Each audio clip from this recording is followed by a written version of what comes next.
5 bells. Stand by all stations. Attention, all districts.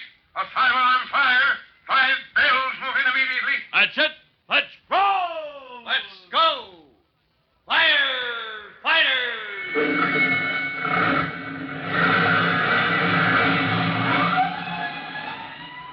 Presenting Firefighters, the true-to-life story of our unsung heroes who stand ready to ride by day or night against our most murderous enemy, the demon of fire. In just a minute, we'll join Chief Cody and rookie fireman Tim Collins in the big yard out back of Engine Company 209. There's an air of excitement about the group of firemen standing before 2 identical sheds that have been built there, which puzzled Tim's young brother Jimmy, who's sitting perched up in one of the squad trucks. He's asking himself, why should such a bunch of grown men build 2 little make-believe houses only to burn them down? And yet, if he's to believe his older brother, that's just what the engine company is going to do. Now, naturally, there must be a reason, and it's a mighty interesting one, as you'll see right after this announcement.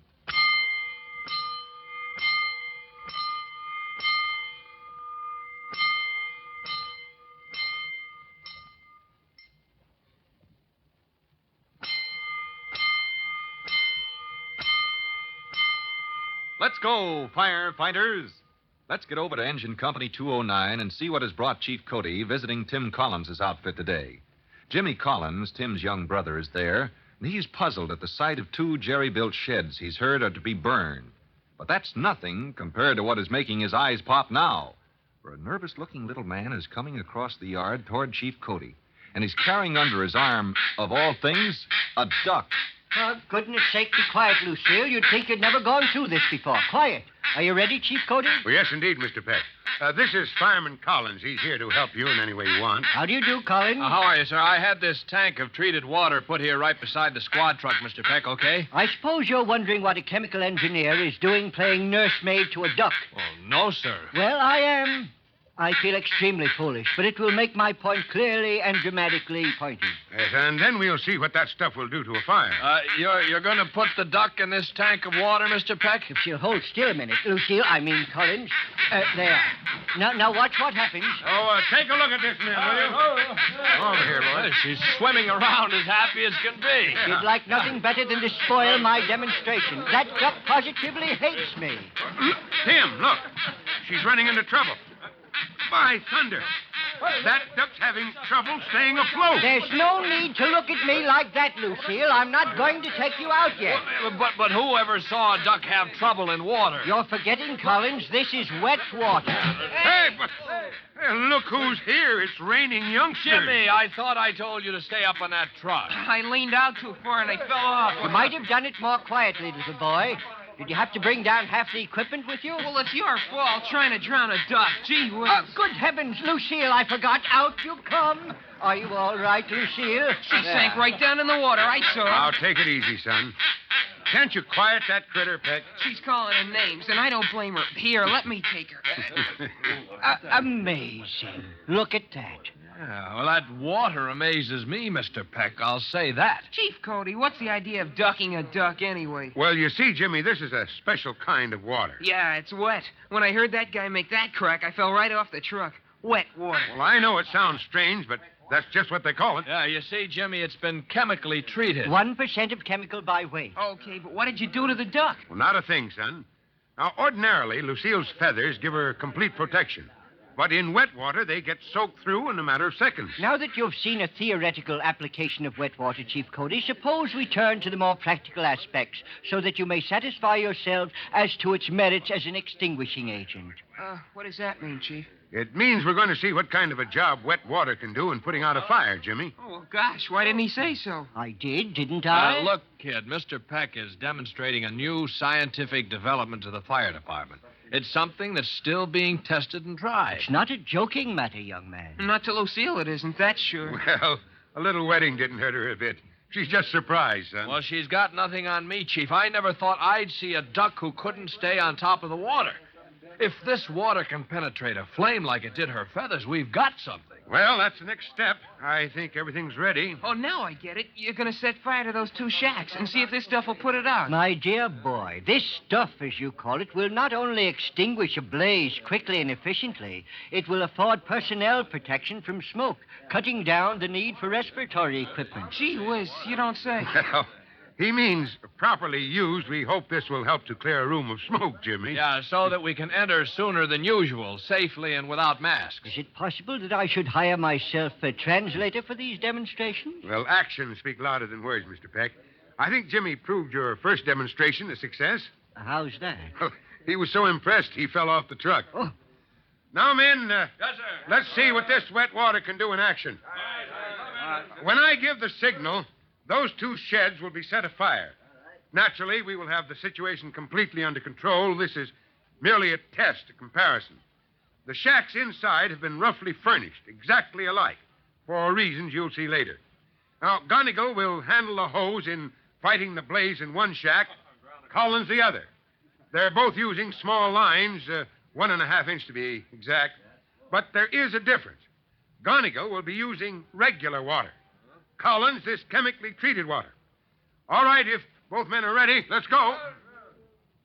A moment later, flames can be seen leaping up inside the sheds. At that point, Chief Cody gives another signal, and the 2 men drag their lines up close for action. Minutes pass, and then... I figured it would be a fair test if both men went at it exactly the same, Mr. Peck. You mean aiming the hose in from the window, Chief? Yes. I want to be just as hard-headed and objective about this as I can. Collins has already cut down the flames to some extent. Excuse me, Chief, those funny nozzles they're using? Fog nozzles, Jimmy. I have reasons for not wanting to hit this with a solid stream of water. You see, my boy, the entire volume of water, both plain and treated, is being applied in the form of finely divided particles. What you mean is a very fine spray, Mr. Peck. That's what I thought I said, Jimmy. Don't you think you could enter the building now, Collins? Well, gee whiz. First you try to drown a duck, and now you want to send my brother into the fire. You don't understand, Jimmy. Well, there's no question, Peck. Tim's got a lead on Gonigal. You 2 stay here. I want to get a look at this from close up. Use your own judgment, Tim. Move in whenever you think you're ready. Hold on, sir. No question, this wet water really does a job, Chief. Just let me get this line up to the doorway now. All right. Section of the back wall still ablaze. Well, it won't be. Not for long, sir. Yeah, look at that. Yeah. I'm going to edge right inside now and finish this off in seconds now, sir. The combination of wet water and fog nozzle seems to have cleared the smoke somewhat, Tim. Yes, sir, a lot more than I ever figured it could. I shouldn't be surprised if someday this isn't going to be an important new weapon in fighting fire. I'd settle for it when the next big job comes along, Chief. Well, tests and more tests. That's the answer before making up your mind on something like this, son. Yes, sir. How's Gonigal coming along next door? I'll take a look. Let us know when I can bring our friend Peck in here for inspection. Yes, sir. If we can cut him down to 1-syllable words, I'd like to get his reaction. A few minutes later, even as Gonigal is just reaching the point where he can give the all-clear signal, Tim and the Chief are watching Mr. Peck hopping about the charred room in high excitement. Feel this sofa, Chief. You too, Collins. Yes, sir. Damp, yes, but ruined, no. Well, he's right. In spite of giving us questions and answers at the same time, Tim. Yes, sir. Ordinarily, the amount of water you'd have to use in a blazing room would have soaked that sofa down plenty. Fog water and wet nozzles. I mean, wet water and fog nozzles. That's the trick. Cutting down water damage is something I've always hoped for. The total volume of wet water I used to put this out must be much smaller than Gonigal used next door, Chief. Got the fire out faster, cut down the smoke and fumes at the same time. Yes, sir. Less water used, less damage caused. Yes, sir, Mr. Peck. You folks have got something. Thank you, Chief. Dear me, isn't that a fire alarm bell? Quiet a minute. Get the count. But someone ought to call a fireman. That is, I mean... It's us. That's our call. Excuse me, Chief. Hold it, Tim. Yes, sir. How large a tank of your chemically treated water did you cart over here, Mr. Peck? That's a 215-gallon booster tank. Truck number 1 is rolling, Tim. Hold the squad truck in the yard till you get that tank of wet water on. You mean, sir, we'll give it a real test now? If the situation warrants it, we will. Hop to it, son. Yes, sir. This is something I don't want to miss. A brilliant idea, Chief Cody. I congratulate you. We'll see how this treated water stands up under the actual thing, Mr. Peck. Come along. Me? Sure. Don't you want to see wet water in action? I have many times in the laboratory, but, well, I consider actual fires somewhat dangerous, don't you? Of course. That's why we put them out, Mr. Peck. That's why you and I are in such a hurry to get there, aren't we? Well, Mr. Peck seems a bit reluctant as he follows the chief. And between you and me, he's going to be a lot more reluctant to see how this actual new scientific development, wet water, stands up in an emergency. So be sure not to miss the next exciting episode of the Firefighters. In just a moment, Chief Cody will tell you, boys and girls, how you can help the firefighters in your own town. But right now, let's listen to this message. And now, Chief Bob Cody with a special message for the Firefighters Brigade. Chief Cody. Hello, boys and girls. You know, there's one thing better than the best firefighting device ever invented, and that's the ounce of prevention that stops a fire from ever starting. Things so easy and so everyday, we sometimes overlook them. For instance, if you've got a fireplace in your home, does it have a good wire mesh screen in front of it? Now, that's not something just for looks. Sparks from unguarded fireplaces can start serious fires. Another thing, it's a good idea to be sure the fire in the grate is really out before you leave the house at any time, or even before you go to bed at night. Yes, sir, that ounce of prevention is worth a pound of cure. Well, that's all for now. Till we meet again next time, so long. Fire Chief Cody and the young rookie fireman Tim Collins will be back on the same station the next time you hear... That's it. Let's roll!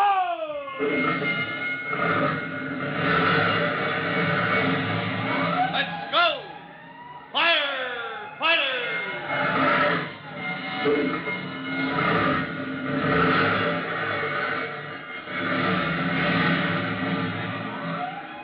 Firefighters is a copyrighted feature of William F. Holland Productions.